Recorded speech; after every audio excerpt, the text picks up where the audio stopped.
Just imagine, in the middle of the cold rain, some random sidewalk in the city center becomes the stage for a scene you can't ignore. Miguel, just 8 years old, dirty hands and tired eyes, crouches down in front of an elegant old lady who's fallen, with not a soul around to help. While everyone else hurries past, pretending not to see, Miguel does the unthinkable.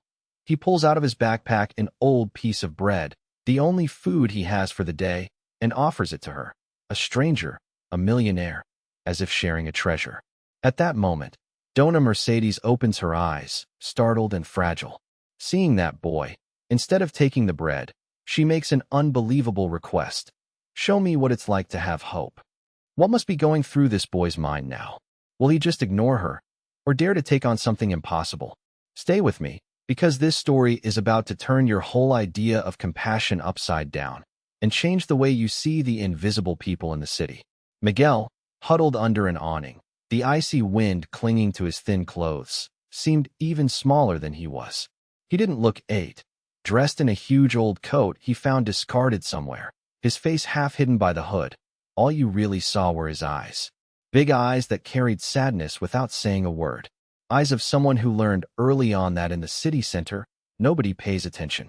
The rain poured down hard, smacking the asphalt and running through clogged drains. You could smell wet earth mixed with gasoline and trash. Every splash was a warning that today would be just like all the others, cold, wet, hard. The wind cut through, as if wanting to steal whatever warmth Miguel still had left in his body. He hugged himself tightly, trying to warm his nearly empty chest. With his other hand, he slowly pulled his battered old backpack, torn at the side, closer. Inside, between crumpled papers and a few cans to sell later, lay his treasure, a stale bread roll, so hard it felt like stone. Leftovers from yesterday, found in a bakery's trash bin when the baker wasn't looking. Miguel glanced at the bread, then at the busy street. People rushed by, umbrellas up, eyes fixed ahead. Nobody saw the boy standing there. Nobody asked where he was from or why he was alone. Faces set, people warming their hands in the pockets of nice coats. Even the stray dogs seemed to have more company. And that bread, Miguel squeezed it, his stomach already aching. He imagined the taste, knowing he'd be chewing more air than actual bread. He ran his finger along the tough crust, his fingernail sharpening just from the pressure. He almost felt angry at that dry bread, but deep down it was gratitude. It was what he had. Better than nothing. He crossed his legs and sat there, listening to the rain drumming the sidewalk, peeking between cars at the folks coming out of the bank on the corner. Sometimes, an old lady would stop outside, digging in her purse full of coins to hand them out to anyone nearby. She never looked in anyone's eyes, just handed them over and left. Miguel remembered her, her neatly done white hair, that distant way about her. He wished someone like that would see him, even for just a second. But now, face hidden and tooth aching, all he could do was focus on surviving the next minute. The cold was relentless. His wet feet felt like stones. So did his heart. He wanted to sleep right there, if it weren't for the blaring horns and hurried footsteps. Sometimes a distant siren. The smell of food from a restaurant down the road only made the emptiness in his belly grow bigger. Miguel closed his eyes and thought of his parents, just for a second, not long enough to let it hurt. He remembered his mother's lap, his father's Sunday smile, the smell of burnt rice in the pot. But now there was only the old bread, and a nagging fear that this awning wouldn't shelter him for much longer. Sooner or later some security guard would come and tell him to move. That's how it always was. He tried to tuck the bread back into his backpack, staring at the blue plastic with holes. Outside, water was already forming small puddles that trickled down the sidewalk. Miguel's legs shook, not from cold so much as nerves. He knew he needed to get out of there. Cars crawled by, splashing water, and people darted through the rain without a hint of curiosity about the kid huddled in that corner.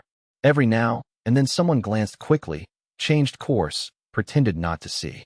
Or worse, crossed the street way ahead of time, out of fear or disgust or who knows what. Like Miguel was a ghost, there, but invisible. It was that way nearly every day. Only the rain seemed to have a conversation with him, tapping on his coat, making a sad little sound. He wanted to say something, call out, ask for help. But to who?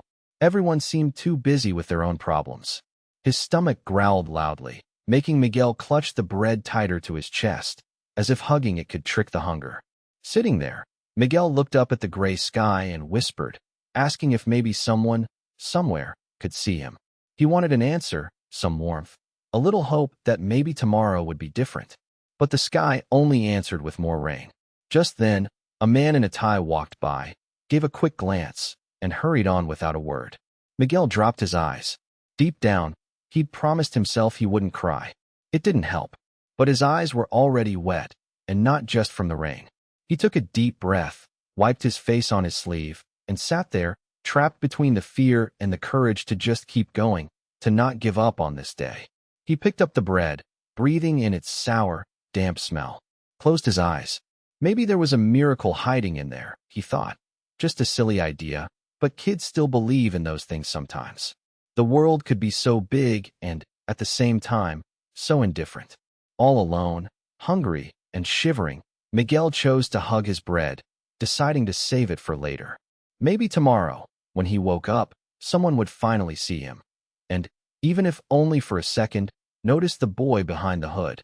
The boy who didn't need much to hope again. Miguel left the shelter of the awning slowly, cold seeping into him from the inside and out. Even moving his fingers was hard, they were so wet. The ground was more river than sidewalk by now, puddles blending with the honking horns. His belly growled constantly, but today, hunger wasn't even the worst part.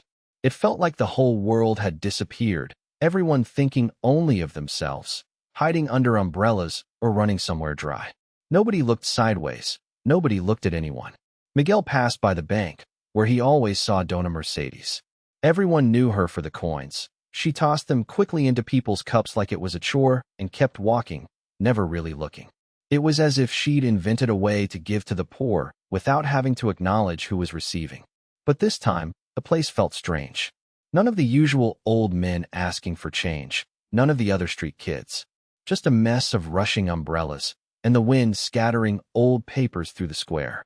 He was just about to walk past, but something caught his eye on the ground. His heart skipped. There, lying on the sidewalk, was Dona Mercedes. She looked small, almost vanished in her heavy coat, soaked through, white hair stuck to her face. Her fingers were half open, like she was reaching for something in the air. The coins from her little bag were scattered in a puddle, glinting faintly among the grime. People hurried by, shooting quick looks, but not stopping. Miguel felt a strange pang in his chest. He looked around for someone older, anyone who might do something.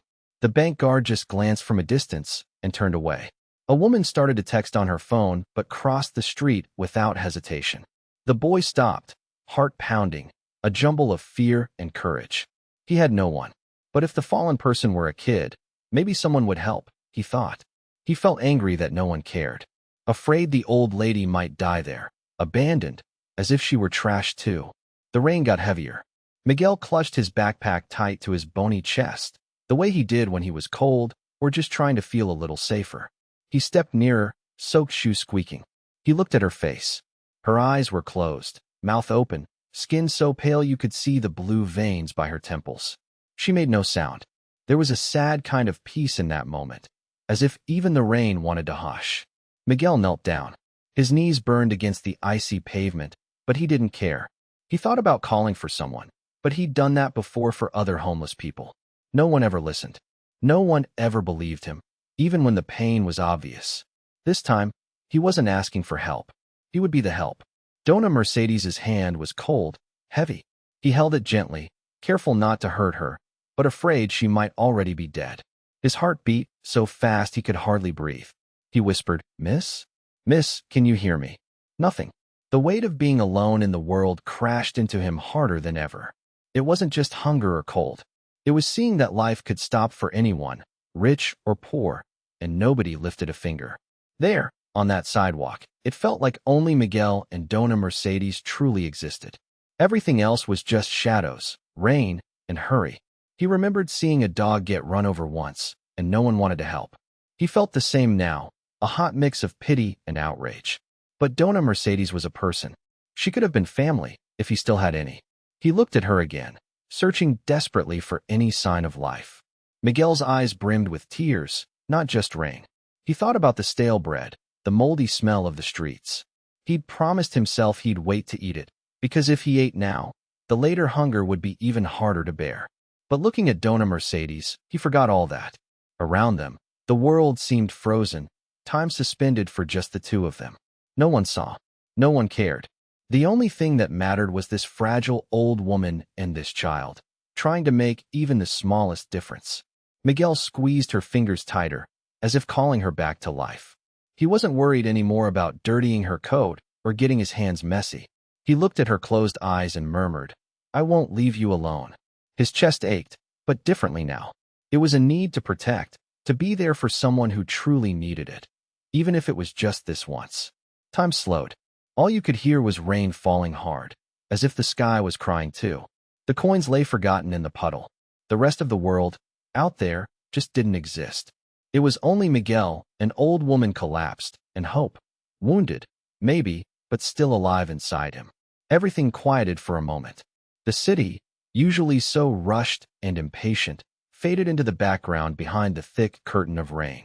Drops landed on Donna Mercedes's face, mingling with grime and forming little rivulets that trickled into her expensive coat, now caked with mud. Her white hair clung to her skin, her limp, chilled hand nearly lifeless. Miguel didn't know where his courage came from. It was some force living deep in his chest, only appearing in these moments nobody else noticed. The streets had taught him, if you wait to be seen, you go hungry. You're overlooked. You get left behind. Kneeling there, his thin pants soaked and stuck to his skinny legs, his toes numb inside busted sandals. Hunger.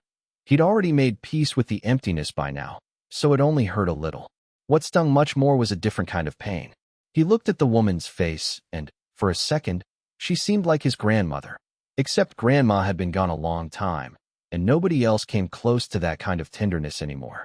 Miguel reached out softly, gentle and careful, almost asking permission not to scare her. He touched her fingers, searching for any sign of life, a bit of warmth, a reply. She didn't move. He shook her gently. Inside, he wanted to scream. Help? Somebody. But who would listen? Who even saw him? The sound of cars, someone singing far away, a hurried trash man, people hustling by with their colorful umbrellas. A world where everyone is invisible to everyone else. Miguel took a deep breath, his throat burned. He wiped his tears with his arm. Couldn't even tell if it was rain or crying. He glanced at his battered, filthy backpack, the only thing in the world that was his. Inside, the bread.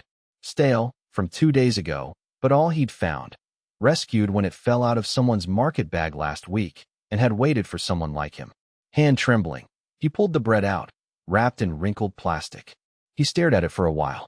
Thought about lunch, except there wouldn't be lunch. Wondered if he'd make it to the evening. Wondered if Grandma could see him now, sharing the little he had.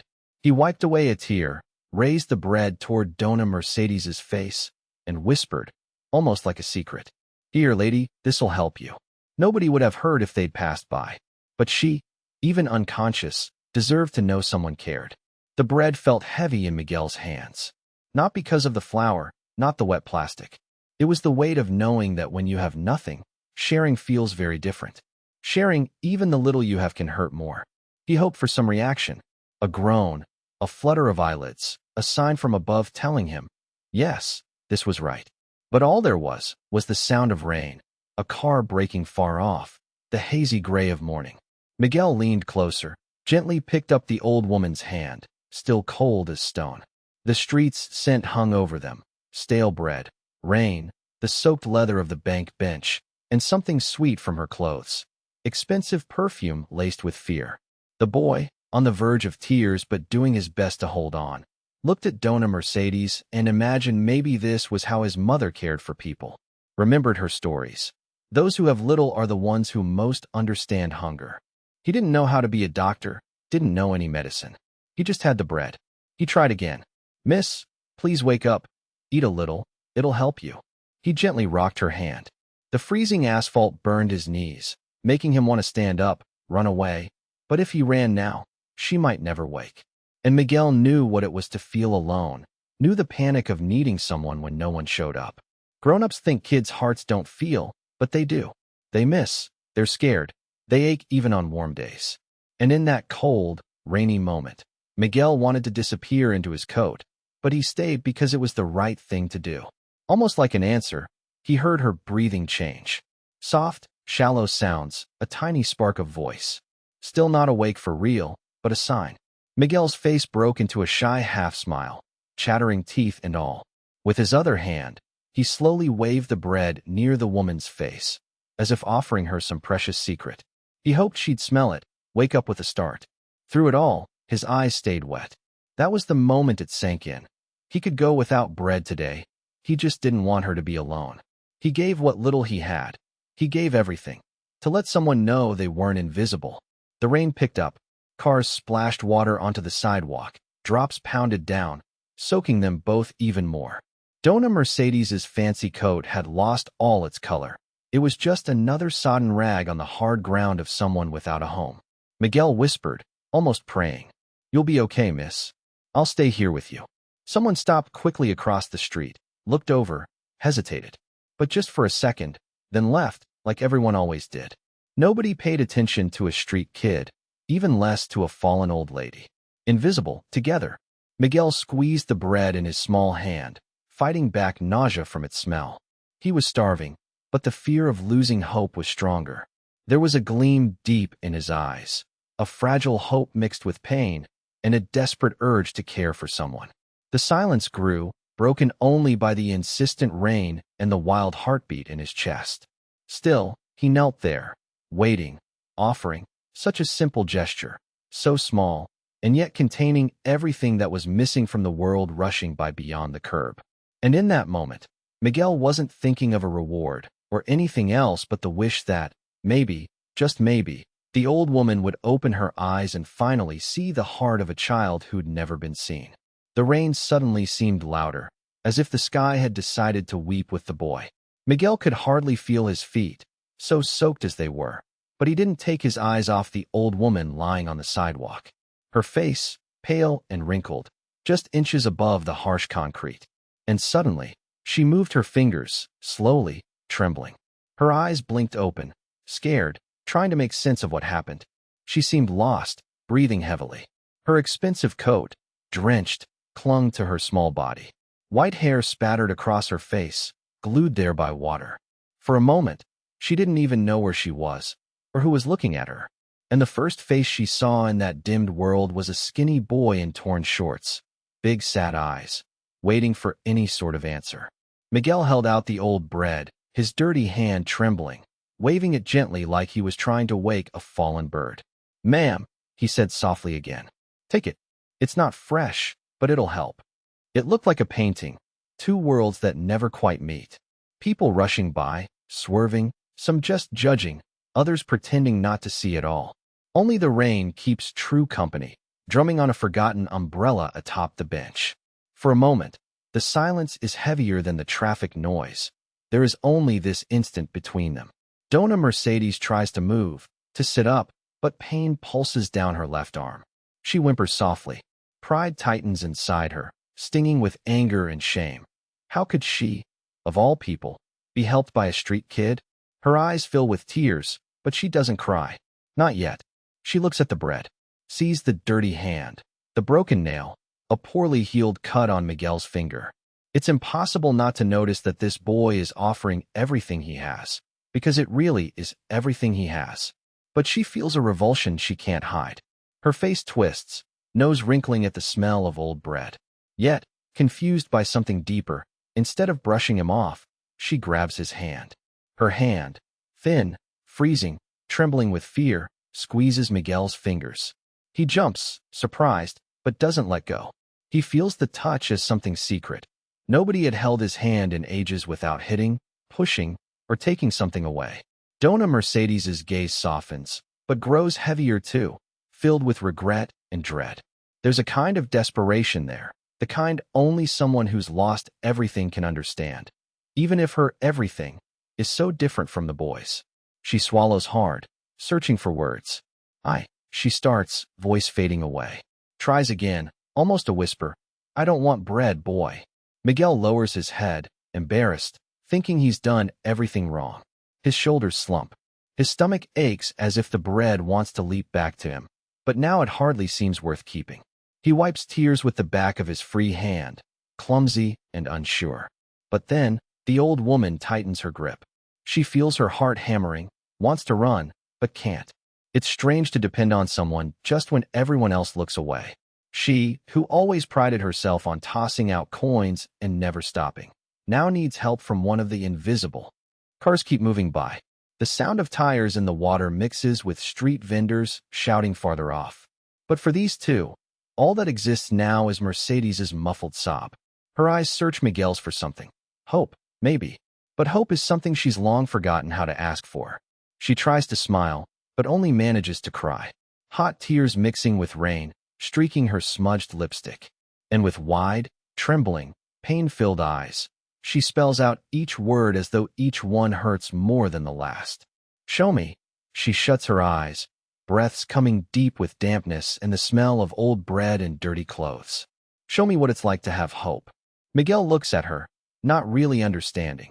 Hope, to him, meant waking up alive each day, finding something to eat at night, making it through the bad men unscathed. Her look isn't angry or pitying. It's the look of someone pleading for rescue. He doesn't know if he should say anything, so he stays silent, looking into her.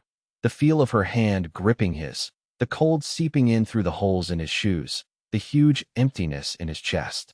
But something else grows there too, a kind of courage to try, even without knowing how. The rain eases off, as if the sky itself were letting out a shaky breath. The world seems to slow. People still come and go, but nobody stops. Only Mercedes and Miguel remain, hands clasped, surrounded by puddles and loneliness. She cries softly, whispering again, "Help me. Please, just show me."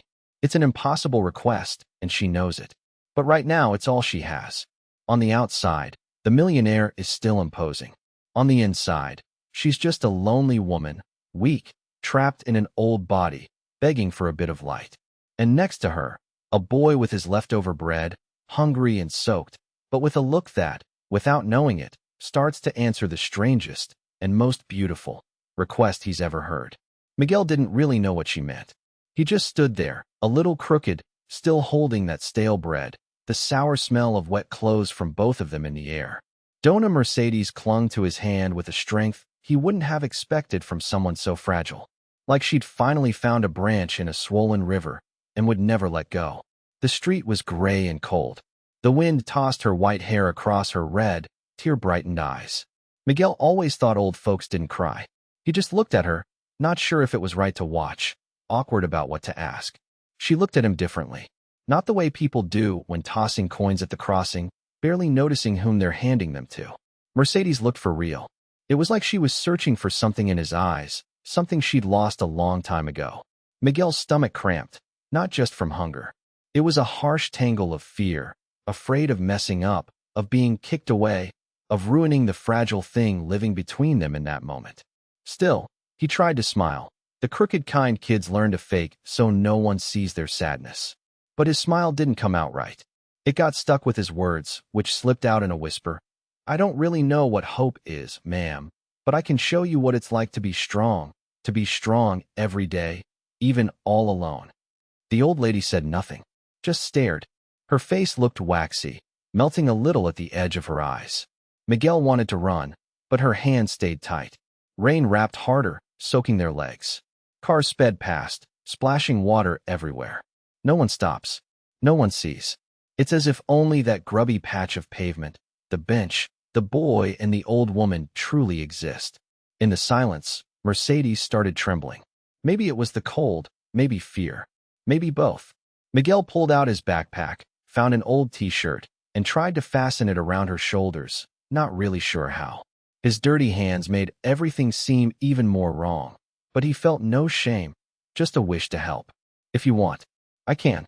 I'll take you closer to the others, someplace where no one will bother us." His voice barely steady, but asking for nothing in return. She noticed his concern, and her tired eyes lit up with some new shimmer, not just sadness. It was a mix of pain and surprise, as if she'd never believed in kindness with no price. Her thin fingers brushed Miguel's dirty cheek softly, like someone not used to touching other people. "It's been so long," she whispered, softly, almost to herself. "So long since I've felt someone care." Miguel looked at her, confused. because for him, helping was supposed to be just that, natural, even when your stomach rumbles and your skin shivers from the cold. It wasn't a choice. It was the way the world worked, at least, the way he'd learned people should be.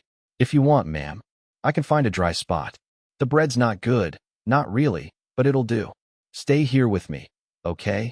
He insisted, stumbling over the words, searching inside himself for some meaning to that impossible request, to show hope. Her hand loosened its grip, as if she understood that to trust was the only way out right then. She gave a small smile, more from her wrinkled eyes than her thin lips.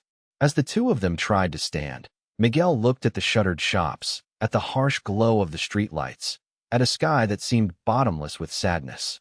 He thought about the other kids who'd slept there, the adults who'd kicked away anyone asking for help. He thought about how hope, for him, was simply getting up each morning, even with nothing, even without a mother, no home, no one ever calling his name. Inside, something silent turned over.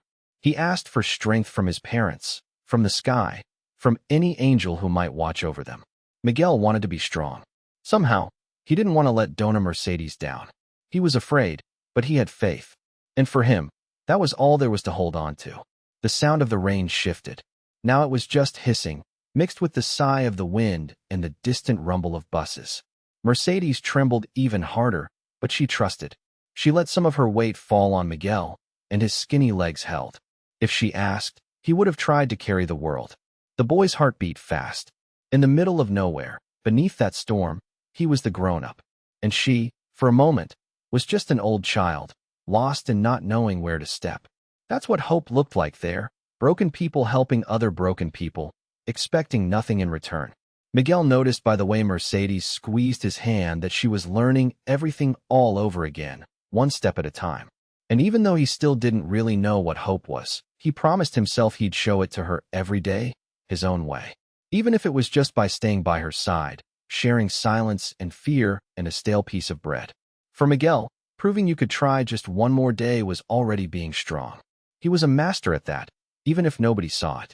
In that instant, in the middle of the rain, with no audience and no glory, a once wealthy old lady and an invisible boy made a wordless pact to look out for each other for as long as hope would allow. The rain wouldn't stop, pounding that corner of downtown so steadily you'd think the sky wanted to wash everything away, even the fear Miguel carried. He looked at Dona Mercedes's face, her thin lips trembling, her white hair stuck to her forehead. She was light in his arms, but the weight of what could happen was massive. Miguel had never held someone so old and frail. He was scared to hurt her, so he handled her as gently as he could, one hand on her back, trying to steady her. With each step, he felt her knees wanting to give way. Deep puddles filled the gutter, and the cold soaked through his worn-out sneakers. People passed by, most not even looking. Some glanced quickly, assuming the kid just wanted money from the old lady. But there was no room for shame. Worry swallowed every other feeling. Miguel guided Dona Mercedes under the awning of a closed shop. There, a small group of homeless people had made a makeshift shelter, damp cardboard, an old blanket, 2 shivering dogs. A big man with a thicket of beard was rummaging through a trash bag for cans. A woman shook from the cold, wrapped in a blanket that might have once been good. They all looked up when Miguel appeared, bringing in that well-dressed, if now soaked, old woman. He didn't know if he should ask permission or just keep his head down. But one guy nodded with his chin, pointing to a dry patch between the wall and some boxes. Miguel whispered his thanks and helped Dona Mercedes lower herself there. The cold concrete made her shudder. She stayed quiet, staring at the ground, trying to process how life had turned so suddenly. The musty air was thick with the scent of wet clothes, dogs, and stale rain. Miguel reached into his dirty backpack and pulled out a thin cloth to put around her shoulders. It wasn't enough to warm her, but maybe it would soften the feeling of being abandoned. For a moment, the boy just sat silently, watching her shallow, rapid breathing. It felt like every storm had soaked through more than her clothes. It had soaked into Mercedes's eyes as well. Eyes that used to be cold now looked lost. He thought they looked a lot like the eyes of the kids he'd see at red lights every day. "You in pain, ma'am?" he whispered, almost too shy to ask. It took her a long time to answer, as if afraid of hearing her own voice. Her hand clutched the stale bread, then slowly released it, staring at her own thin, pale, slightly trembling fingers. No, I'm just cold. Mercedes tried to hide it, but the frailty was there, plain to see. Miguel stood up and went to get some scraps of cardboard to make her a kind of seat. An older man helped, dragging over 2 dry pieces he'd saved. Miguel knelt down, carefully arranging them.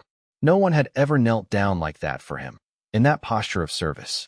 Sorry, there's nothing better, he said, eyes half sad, half worried. Mercedes glanced around, nervous.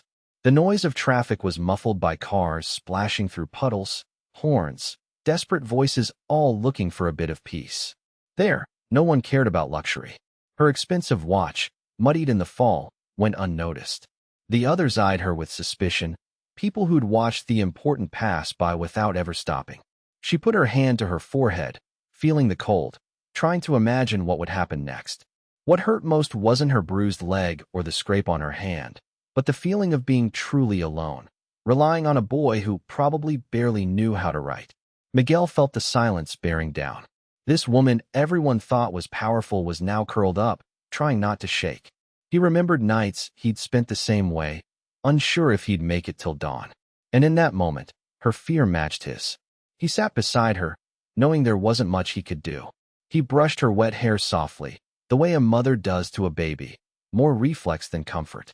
He just couldn't stand to see anyone left without a little kindness at a time like that.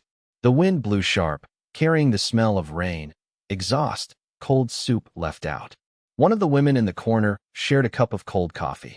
Miguel thanked her and offered it first to Dona Mercedes. She eyed the cup nervously, but still took a sip. She made a face, but didn't complain.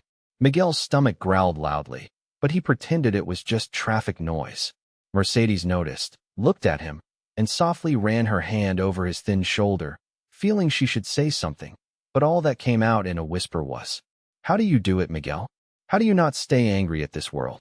He only shrugged. "You learn, or it eats you up inside."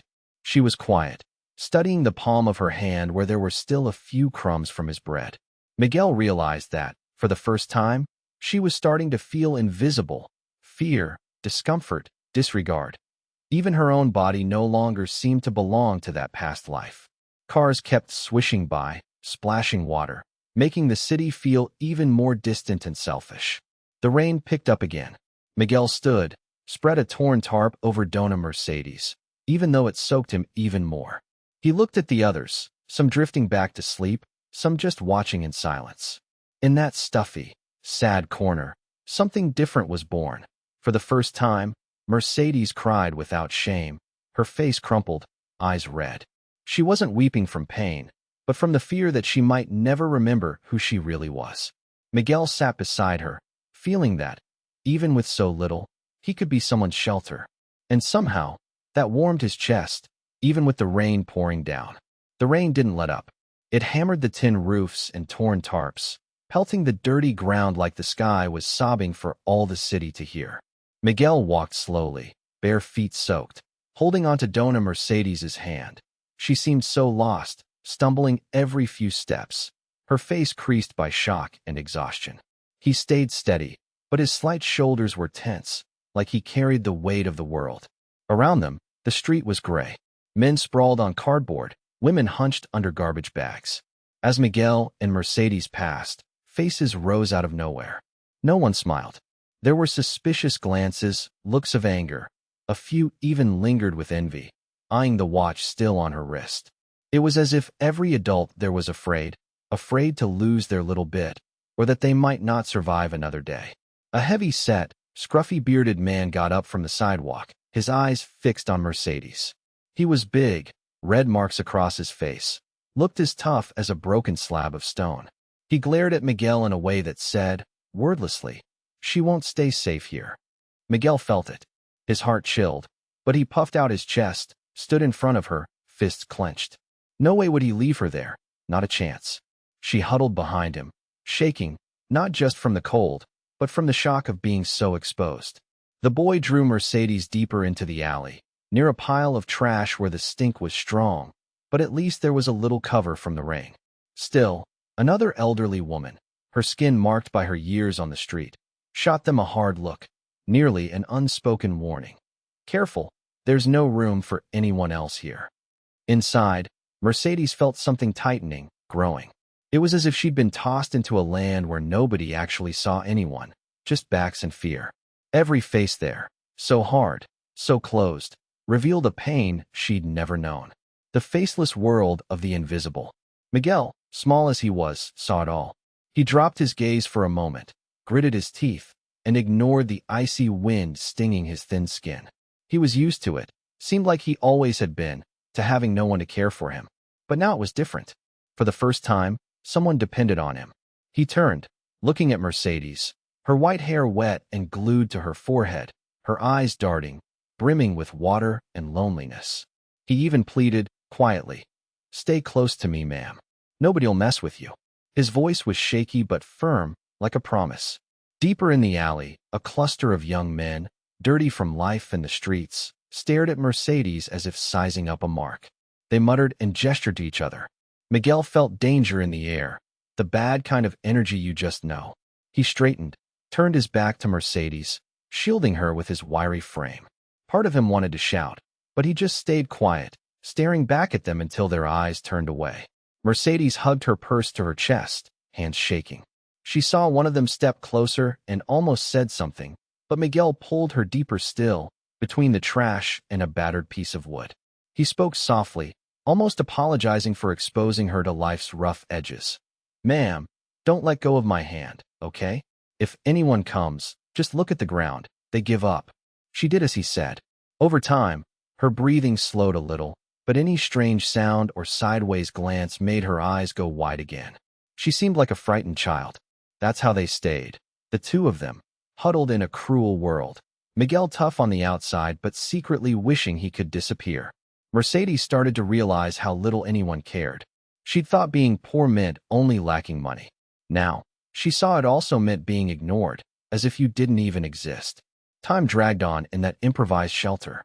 Every now and then, Miguel glanced at the others and saw nothing but hostility. Not a single homeless adult offered help. On the contrary, each one eyed Miguel and Mercedes like they were waiting to see if there'd be something left for them. Miguel's gaze was tired, heavy with worry. He gripped her hand tightly, to show her that even if the cold cut deep, he wouldn't leave her. But it hurt, you know?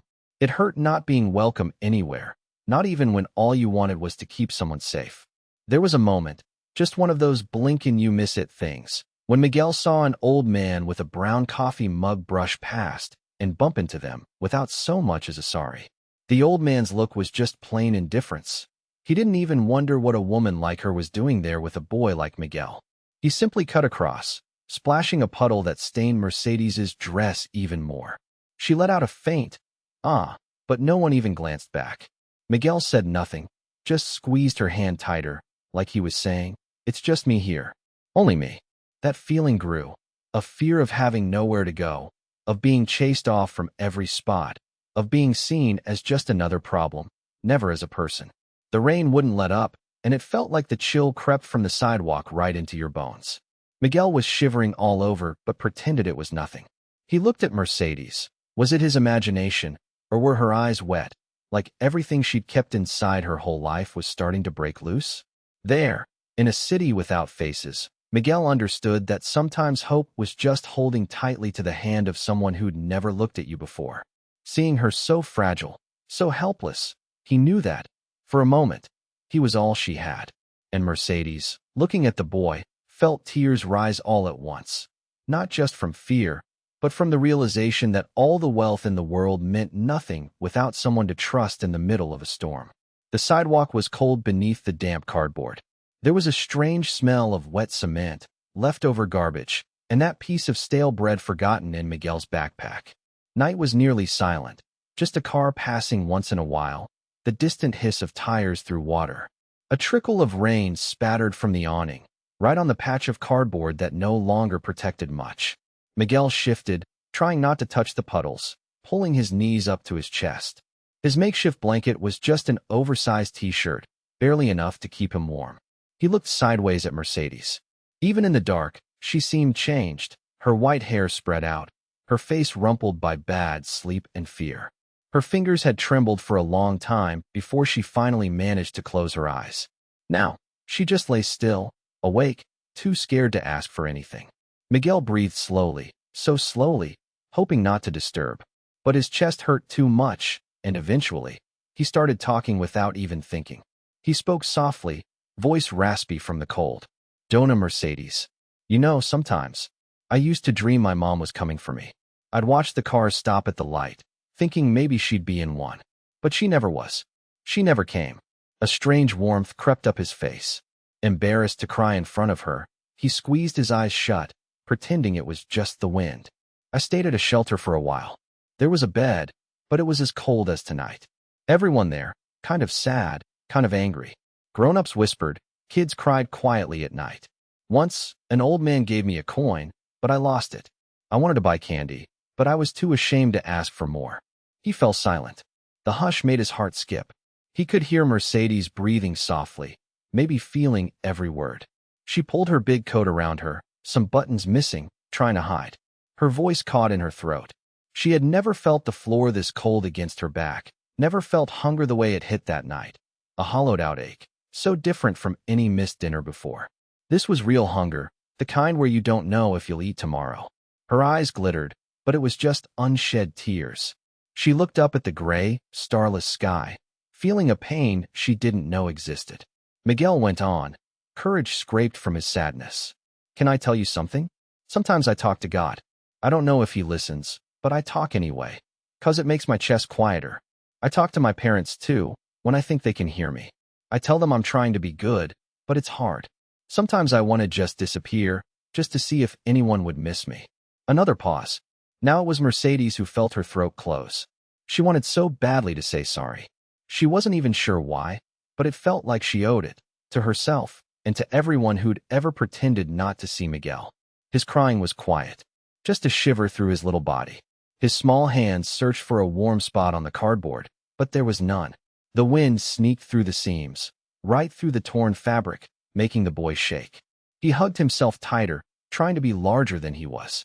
Dirt from so many days streaked his face. In his eyes, there was still hope mingled with exhaustion. Mercedes felt those words echoing inside, hitting her like stones. She thought of her linen sheets at home, her shuttered bedroom windows, those meals brought on time, all so far away now. Her watch broke in the fall. Now she only noticed time passing because the cold grew sharper, each part of her hurting a little more. She turned toward the boy, trying to see him. Miguel, how do you do it? How do you wake up the next day? He shrugged, half lost at the question, and looked at her with his big, clear eyes. I don't know, Dona Mercedes. Some days, I don't even want to wake up. But then the birds, real early, you know? I think they call me, just to check if it's really a new day. When I wake up before everyone else, sometimes it's beautiful. Just quiet. Just wind and birds. She closed her eyes and realized she didn't even remember what birds sounded like. It had been so long. Guilt swelled inside her like a stone, weighing on everything. She thought of years looking away, hurrying past, dropping coins without a glance. Now everything hurt in a different way. Miguel pulled out a bit of hard bread, chewed with difficulty, maybe to keep from feeling so empty. He offered her a piece, again. Want some? It's not much, but it's all I have. She smiled, shy and sad, refusing with a small wave. But she ran her fingers through his hair gently, wordless. The touch was light. Mercedes wondered how that child could be kinder than any grown-up she'd ever known. The rain started again, just a little, splashing on her face. For the first time, she felt despair and hope mixing together. She wanted someone to come, but at the same time, was terrified of going back to her old life and not really understanding what had happened to her here. Her feet were icy. Her whole body remembered, the gala parties, the glittering dresses. All of it seemed like scenes from an old movie now. She gazed up at the blank sky, not sure if she should pray, or give thanks, or beg forgiveness. Miguel closed his eyes, cradled sleep on his side, tangled up in longing, weariness, and a shred of innocence. Mercedes watched him, even in the dark. She promised herself never to close her eyes again to someone in need. That night, they shared more than just damp cardboard. They shared silence, fear, hope, all together, in the space between two very different worlds. And, deep down, neither of them wanted to lose this strange new beginning, even without knowing what would come next. Dawn broke gray and damp, with a thin wind weaving through the cold. Mercedes sat up slowly beside Miguel, silent, feeling her clothes still clinging to her skin from the night before. She scratched her shoulders, too afraid to look at the spot where she'd slept, imagining how many others passed their nights that way, feeling everything except hope. The air smelled of wet concrete and of people crowded into the square, searching for any dry corner beneath the trees. Outside, the traffic noise mingled with the low murmur of those who called the square home. Miguel was already up. He fussed with shorts that were too tight for his thin legs and a torn sweatshirt, trying to hide the sting of cold on his face. But his eyes were alive, stubborn, like he wanted to show Mercedes the sun would come out again. He wandered a little ways off, dug for crumpled candies at the bottom of his backpack, lifted his head to see if any familiar faces passed. Nobody looked twice, but something about him seemed less sad than on other mornings. You know how something inside a person changes, even if they themselves don't notice? It was like that. Across the square came a young man, dark-tailed skin, crooked beard, big half-toothless smile. His name was Byra, well known there because he always joked to forget his pain. Byra stopped in front of Mercedes, who shrank back, still scared. Miguel kept quiet, just watching. "Hey miss, want a sip?" He held out a battered water bottle, the kind soda comes in, but almost empty. Mercedes gripped it with both hands. She hesitated, glanced to the side, then took a tiny sip, almost afraid to waste it. Her fingers trembled. Byron noticed and pulled his blanket, an old, stained scrap, closer. He wagged it in their direction. "I used it a long time, but hey, keeps the wind out." And he draped it over Mercedes's legs. She started to protest, but Byra just stood and ambled off, waving goodbye. Mercedes sat with the blanket in her lap, feeling its warmth soak into her along with the musty smell. She looked at Miguel in astonishment, as if she'd just seen magic. Around them, things grew busier. A young woman, hair always in a ponytail, showed up. She held a little boy, wrapped in a cloth, sound asleep. She stopped and smiled at Mercedes, who braced herself for another request. But no. The young woman opened her bread, tore off a piece, and handed it over. "For you, miss. My baby nursed well today." Mercedes sat frozen. She touched her white hair, bewildered.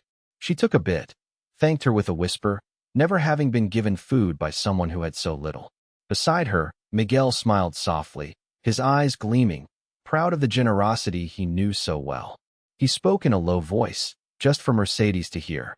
"They help us because they know what it's like to have so little." Mercedes chewed the bread carefully, tasting its staleness along with a warmth rising in her chest. It was just crumbs, just a sip of water, just a ragged blanket, but it meant so much. There, right in the middle of the square, a silent chain reaction started. A big man in a patched coat and worn-out sandals walked up, holding an almost empty pack of crackers. "Saw you shivering last night," he told Miguel. "So I saved some to share this morning." Miguel smiled with his eyes, thanked him quickly, and broke the crackers in half, offering a piece to Mercedes. She looked at him like she was staring through him, trying to understand. Why? How could someone who'd never been given anything just give like that, no strings attached? Minutes ticked by slowly. Someone was heating water on a makeshift stove, and the smell of strong coffee filled the air. The group huddled closer together. Mercedes, curled under that blanket, tried to let herself relax. She watched the people around her. Some talked softly, others laughed for no reason, others just stared at nothing, as if waiting for something good to happen. A quiet young man slid a piece of cardboard over for her to sit on, saying nothing.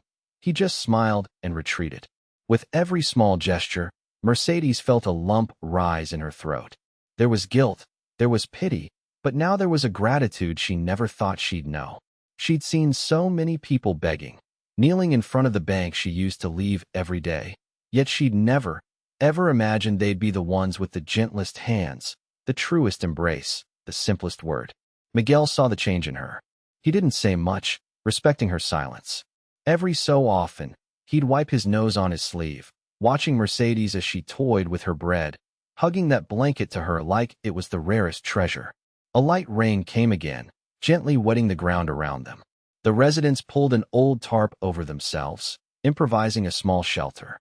Everything was cramped and ugly, but for a few minutes, Human warmth made that poverty sting a little less. Mercedes looked at Miguel, her eyes damp, unable to hide it. She reached out and slowly squeezed the boy's hand, with a firmness she'd never shown before. It wasn't fear or suspicion. It was a need to be grateful, to never let him go. She took a deep breath, swallowed her tears, and realized, there, surrounded by people who had almost nothing, that getting a hug, a smile, or even just a cookie could be more valuable than any coin. Mercedes finally understood.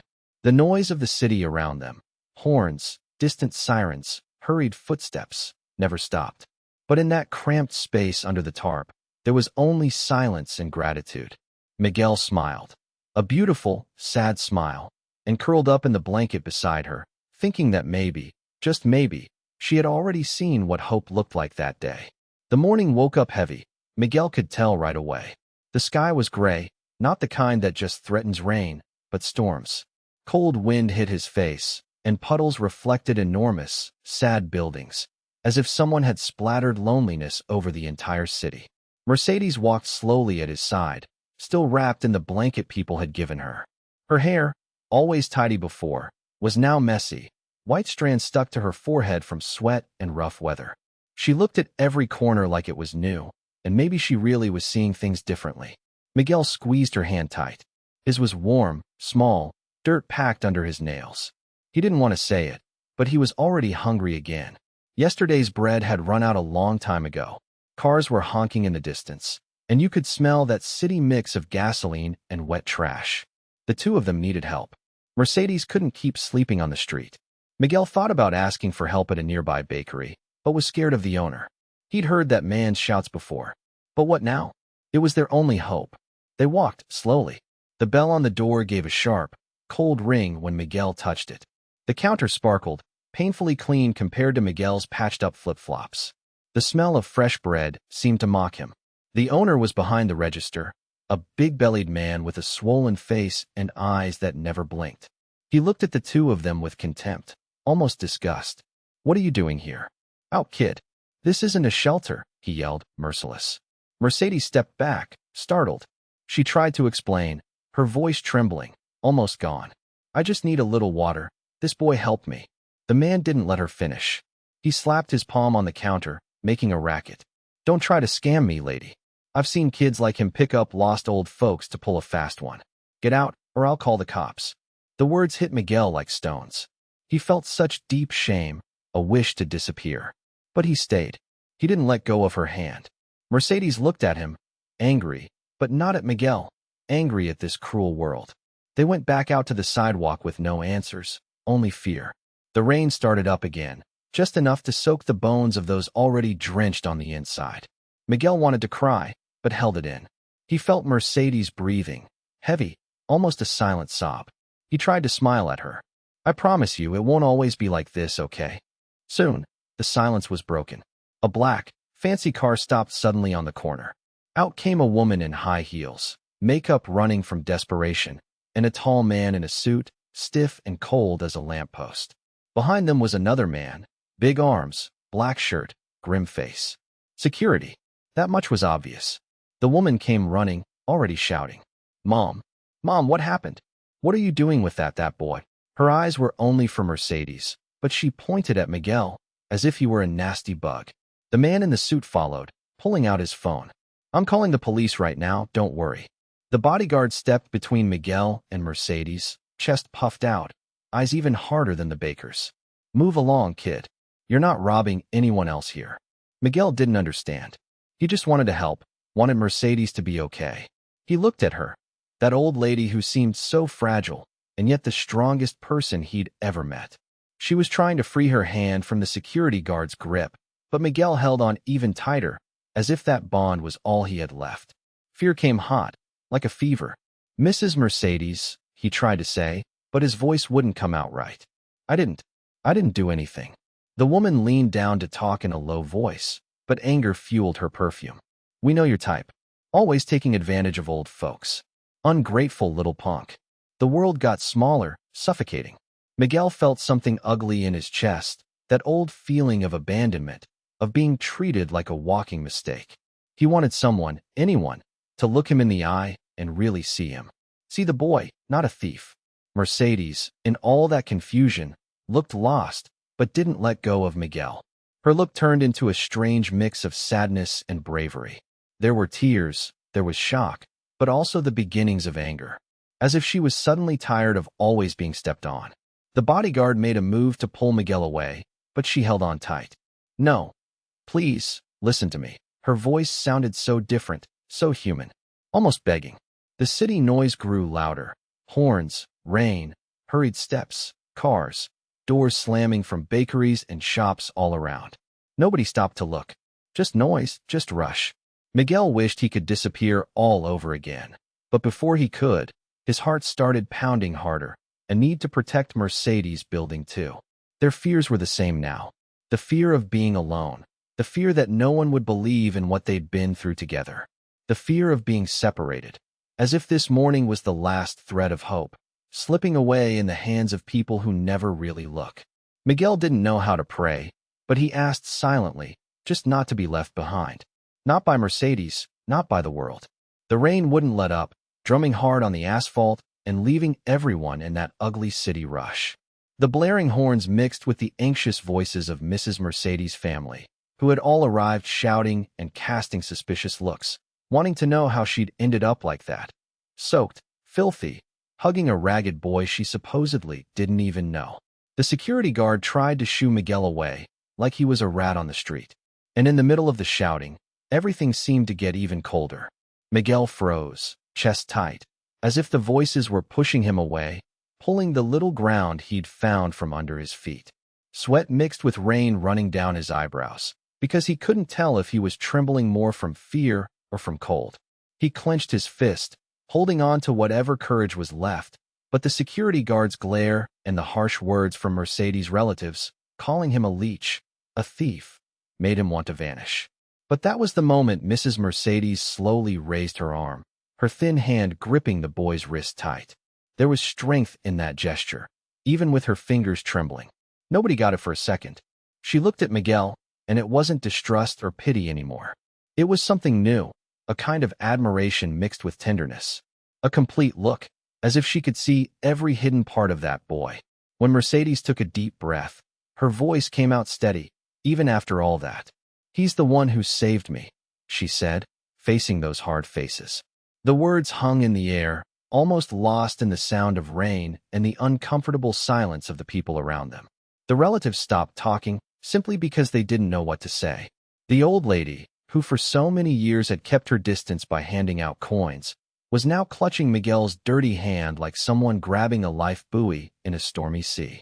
She let herself cry softly, turning into sobs, her whole face wet, but this time not just from the rain.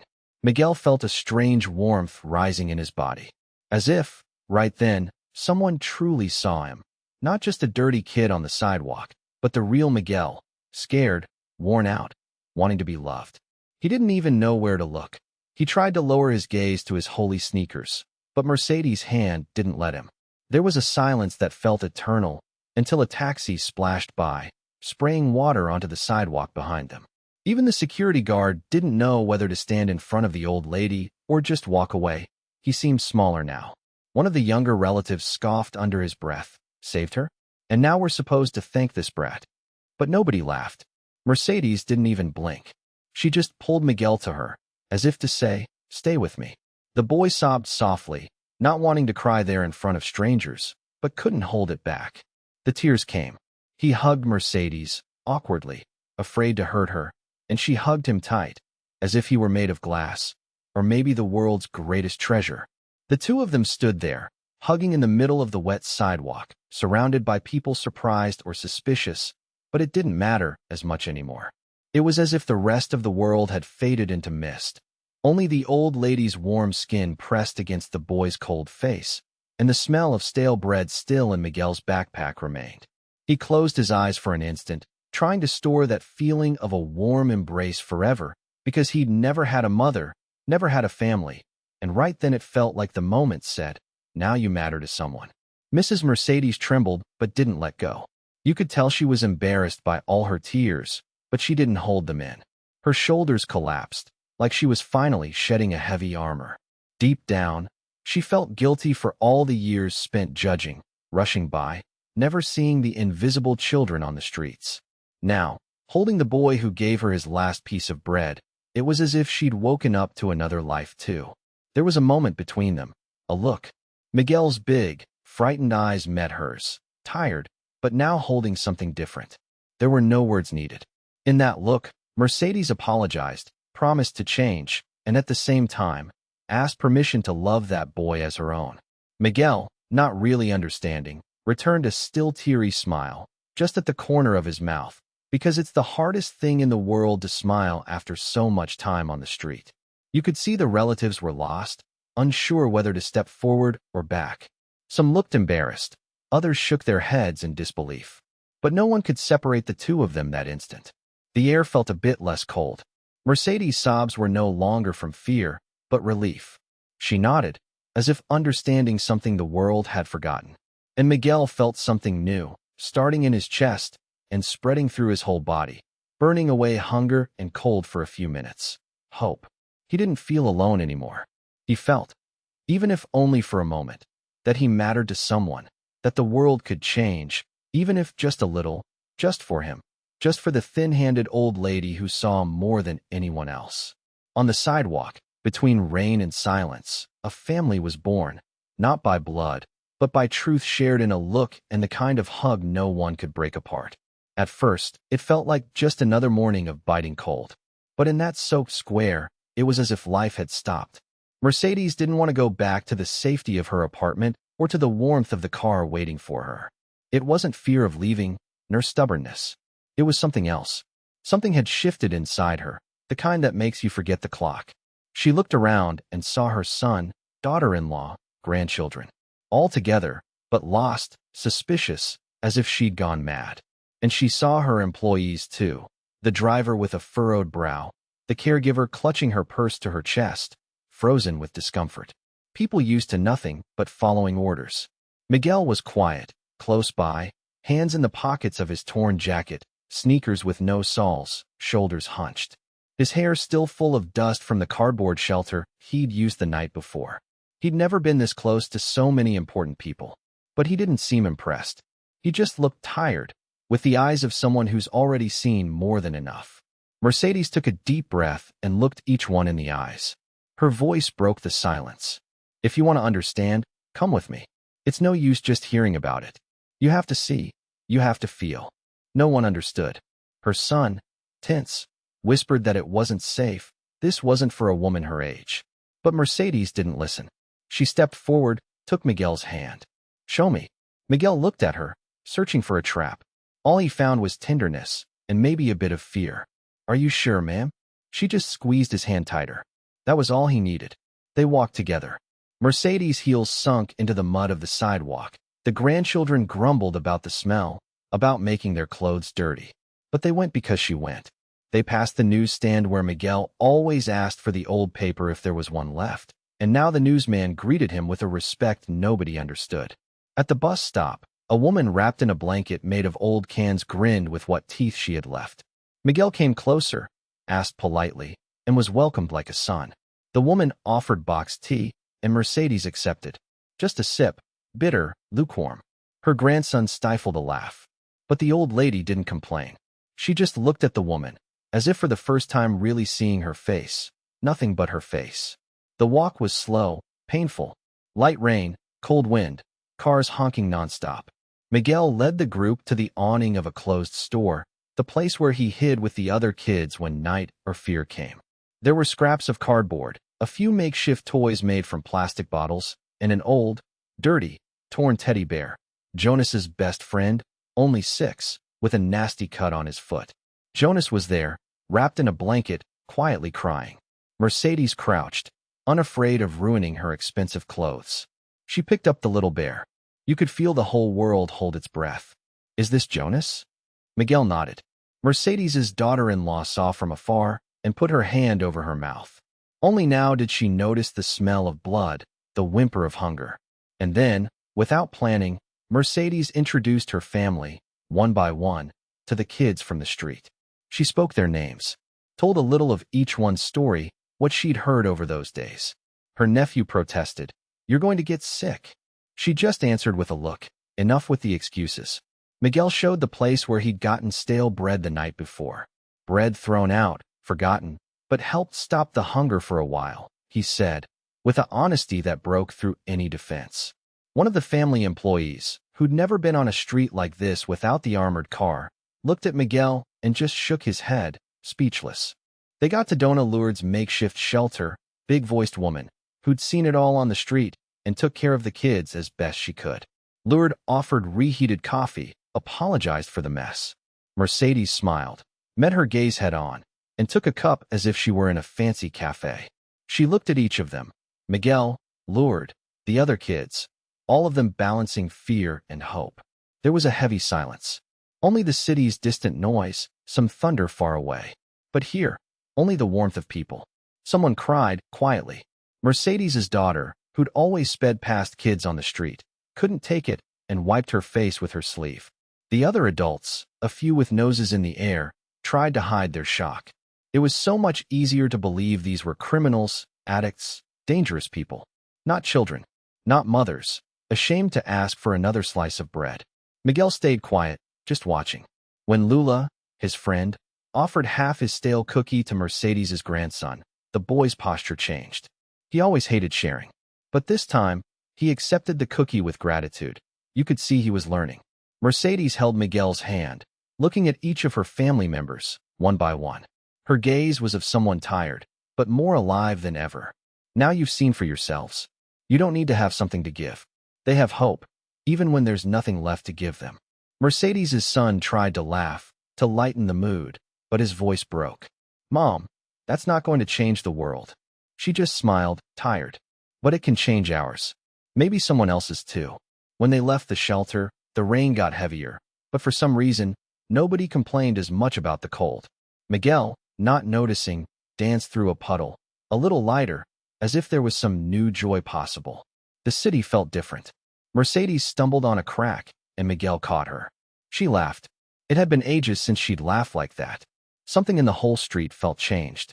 On the way back, faces that used to show only hurry now looked confused. And a bit hopeful. No one talked about it, but everyone felt the same. After that day, they would never be able to look at someone living on the street the same way again. The impossible had already happened. The morning felt different, but no one could really explain why. Light rain, the timid kind that leaves the air still and the ground shining, cold. The world seemed to breathe slower. Inside the room packed with journalists, lights, cameras, and cell phones raised, there was a strange tension, a mix of curiosity, skepticism, and, well, a little hope too. It was odd to see Mrs. Mercedes there, sitting in front of everyone, without those dark glasses she used to hide behind, even from herself. Her face looked softer. You could just tell something was happening inside. Miguel sat next to her, a little hunched, staring at his own thin fingers, battered nails, hands too big for his age. His hair was a mess, glued to his forehead. And that look, oh, that look, hurt and distrust, mixed with a pinch of hope. He tried to smile, but it looked like his whole body might bolt at any second. Camera flashes went off over and over. The crowd on the other side murmured, and the sound of rain drifted in through the window. Mercedes glanced at Miguel now and then, and you could feel her hand blindly looking for his under the table. Still unsure, she squeezed tight, as if tying herself together from inside. She took a deep breath, closed her eyes for a second that lasted too long, and finally spoke. Mercedes's voice, always dry, trembled today. Today I want to share something I never imagined, something that changed me forever. She paused, seemed to swallow her words. Looked at Miguel again. The boy's eyes went wide, afraid, embarrassed, but he didn't let go of her hand.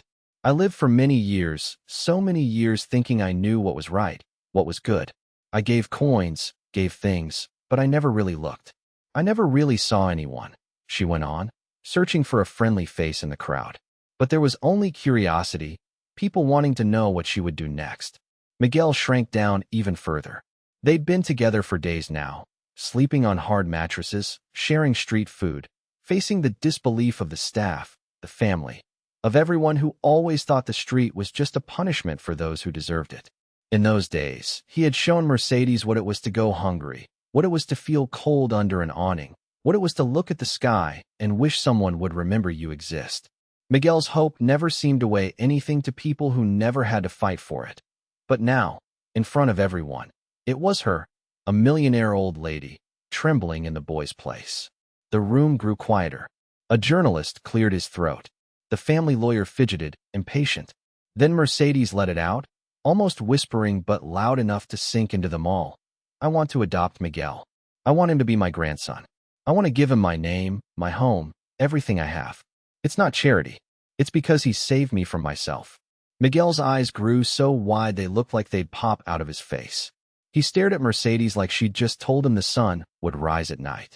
For a moment, he was entirely frozen. The audience swallowed hard. Questions came, doubts, almost yelling. What do you mean? Are you sure? Is this final? Mercedes just held on to Miguel's hand, not letting go. Final. And more. I'm starting a shelter. A decent place, with beds, food, school, care. In my name, with my money. I don't want any child to go through what he did. Not because no one sees them. Many people didn't believe her. Some frowned. Reporters scribbled notes. Flashes flashed. Mercedes's relatives, far off, tried to hide the scandal behind their phones. But in that little corner, Miguel was in shock, tears rolling down without him noticing. It wasn't pretty crying. It choked off his breath.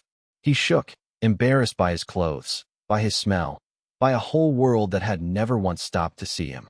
But Mercedes looked at him as no one ever had. She, the rich lady who once only tossed out coins, now brushed his tears away with her wrinkled hand, and her hand trembled too. That's it, Miguel. You gave me hope. Now I want to give you a bit of home. Silence turned to a burst of questions, camera flashes, murmurs. But for the boy, the whole world faded, turned almost unreal. He'd never dared to dream big. Dreaming was a luxury. Now they were telling him he had a family. Outside, the world was still gray, rainy, just the same as always. But inside, the air felt lighter. Mercedes hugged Miguel, tight, with no fear of what anyone would think about his smell, his dirt, his past. For the first time, someone didn't let go of his hand. He squeezed his eyes shut, tucked his face into her sleeve, and stayed there, just feeling, just being seen. That's how a whole city fell silent, trying to understand how hope could fit into the simple gesture of a lady saying, "You're my family now," and a boy accepting, in shock, what he'd never known could be love. The sound of the rain wasn't as loud as the other days, softer now, as if the city itself breathed a little differently. Miguel's face was in the papers, on people's phones, even on TVs and store windows, places where before he'd only watched busy adults dodge around him. They said his name out loud, with a mix of awe and affection. He didn't really understand it. It was strange seeing so much swirling around him. Just a few weeks ago, he'd been invisible, even when the cold wind whipped through his rags and his stomach growled so loud it hurt. At first, Miguel thought it was just another moment that would end quickly. People stop, say nice things, take a photo, and then walk away without looking. But this time, it felt different. Now, just stepping onto the sidewalk, people would stop. "Are you the bread boy?" Or, "Thank you for showing us what kindness is." An old lady selling rugs at the market gave him a real smile, squeezed his hand like he was someone important. The other day, he walked past a group of students, and one handed him half his snack. "You changed my mind, man," the kid said shyly. It was strange, seeing other eyes look back at him. Eyes with questions, amazement, and, most of all, hope, the kind that makes you believe in the impossible. By Mercedes's side, everything felt like a slow dream. She hardly spoke, just looked around, holding the boy's wrist as if she never wanted to let go. Her face had more wrinkles than happy memories until now. Now, every time Miguel took her hand, she closed her eyes for a moment, breathing deep as if saving that memory in her heart. A tear or two still escaped, especially when strangers stopped her in the street to talk about the story. Sometimes she just smiled, awkwardly, but you could tell, inside, she was letting herself be unarmed at last. At the press conference, there were cameras everywhere, blinding lights, and the noise of chatter all around. Mercedes trembled slightly, a veil of anguish in her eyes. It was still hard to speak, to expose what she felt in front of so many people. But out of nowhere, courage surfaced. It almost seemed like Miguel, squeezing her hand, passed his strength on to her. She looked everyone straight in the eye and spoke up, even though she was afraid she might stutter. For years, I thought I was generous. I gave out coins, donated money, help from afar. But I never truly looked at those in need. I lost my sense of humanity out of fear, impatience, selfishness. The greatest gift I received wasn't being saved. It was finding my heart again, in the hands of a little street angel. A cold silence fell over the room. You could only hear low sobbing from the back, maybe someone touched, despite themselves, by that confession. The journalists choked on their own questions, unwilling to break the spell. Miguel didn't understand everything she said, but he sensed it was important. He just nodded slowly, looking at Dona Mercedes with the quiet respect of someone who understands pain, even without the words for it. That moment exploded everywhere. Regular folks, business leaders, teachers, even those who'd never cared, began to notice the kids in the square. Countless people came forward saying they wanted to help, to start groups, donate food, bring clothes. On those cold streets once claimed by silence, a new kind of noise began to grow, the sound of welcoming voices. After that day, Miguel noticed the differences around him. It wasn't just coins dropped in his palm anymore, but small gestures. The bus conductor let him sit by the heater in the evenings. Dona Ana, the baker, offered him fresh bread, her look asking forgiveness for the neglect of the past. Even the park guard, who'd always pretended not to notice him, stopped, crouched down, and offered a chocolate. Miguel was uneasy with so much attention. He feared, sometimes, that it was just a passing trend, one that would quickly fade.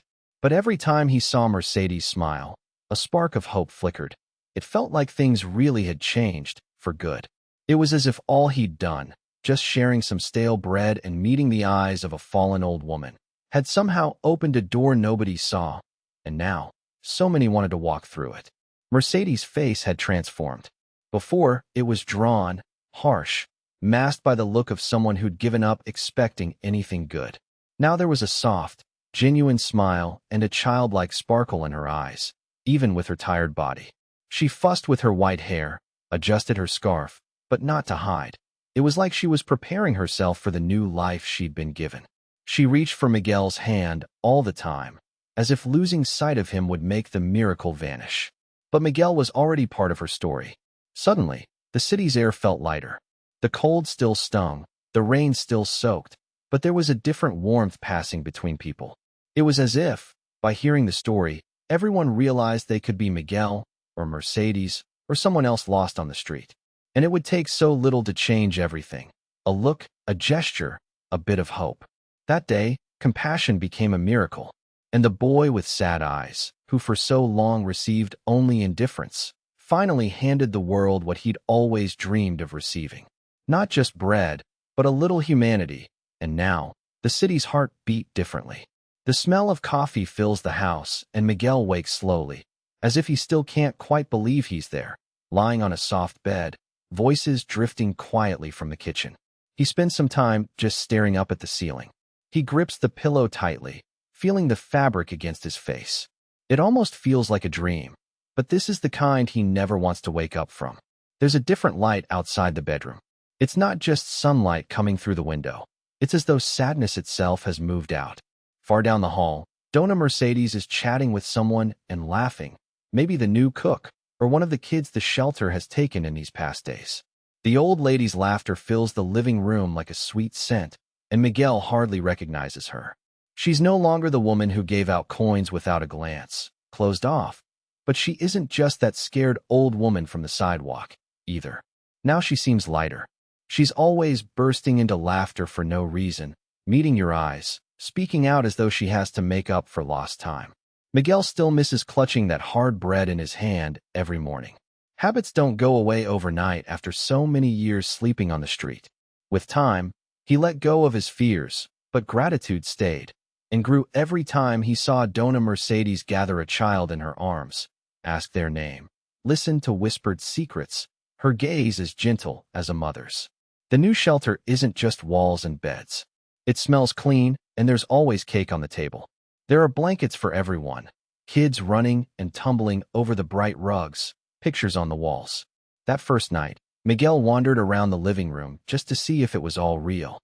The other children laughed and called him to play tag. He was so happy he could barely sleep. Soon, he began helping Dona Mercedes whenever he could, delivering milk to the younger ones, setting the tables, teaching the kids who'd never seen a real ball how to play soccer. Dona Mercedes changed too. She never tired of telling stories from when she was a girl, how she climbed trees to pick guavas, how frightened she was of the dark. She learned, even in that short time beside Miguel, that life became gentler once he started holding her hand.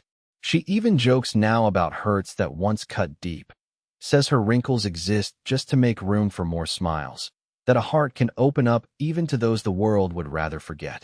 Sometimes the old lady weeps for joy and doesn't care who sees. One day, Miguel caught her crying in the kitchen when she thought she was alone. He froze, uncertain, but she simply burst out laughing and called him over. "Come here, boy. These tears are good. It's my body saying thank you for living all over again." Outside the gate, people from all over town stopped by. Some wanted to see the shelter because they'd heard the story on the news. Others simply dropped off bags of clothes, old toys. Dona Mercedes always made a point to greet everyone, look them in the eye, hold their hands, and tell them about Miguel as if showing off a trophy. She repeated it to anyone who'd listen. "He's the one who saved me. It was this little boy who taught me what hope means." Miguel's heart swells with joy and fear. Sometimes, he still flinches when someone calls his name. He's not used to being addressed so kindly. It takes him a while to understand that this home is his too, that Dona Mercedes is his grandmother for real now, not just in words. And little by little, he's learning to trust, to plan, to dream. The other day, he picked up paper and pencil and drew the city as he wished it could be. There was a tree on every street, everyone smiling, houses with their doors wide open. When Dona Mercedes saw it, she sighed deeply and looked at it for a long time. "You changed my life, did you know that?" she whispered. The boy could only give a shy smile, not sure what to say. The children at the shelter look at Miguel differently too. He's become an older brother figure to all of them, teaching games, comforting anyone who's sad, holding hands when someone's scared. Sometimes he lies down with the little ones in the living room just to listen to the rain, all of them together, doing nothing at all. It's as if, in that silence, everything gets washed clean. The noises of the street outside don't scare them anymore, because now everyone belongs somewhere. Everyone has a name, everyone gets a hug. Their story is still in the news. Reporters come by, take pictures, ask if it's true that everything changed so fast, if Dona Mercedes misses her old life. She laughs, makes a joke, says the only thing she regrets is not opening her gates sooner. The most beautiful part is seeing the city change, little by little. Neighbors who used to pass by in silence now stop to ask if they can help, offer jobs to the kids' mothers, or chip in to buy toys. One evening, Mercedes and Miguel sit on the porch, watching the street, the sky aglow in that orange that looks like a promise. She takes his hand, runs her finger over the scars on his thin little fingers, and asks quietly, "Did you ever know you could do all this, Miguel?" He shakes his head, barely whispering, "No, Grandma. I just didn't want to be hungry anymore." She smiles, eyes brimming with tears, and rests her head on his shoulder. There's silence for a while, just the wind rustling the trees, and laughter drifting from inside the house. The house is always full, people coming and going, children crying, laughing, falling, getting up again. But there's always this space, this peace, between the two of them. A street boy and a once wealthy woman, bound together by the will to start over. Now, Miguel looks at the future differently. He doesn't just imagine the next piece of bread, but a whole world of possibilities, a city where no one needs to peddle candy at a stoplight, no one has to sleep on the street. He's learning, one day at a time, that hope isn't an illusion, it's the way to keep on living. And he smiles, more confidently now, because he knows he isn't alone.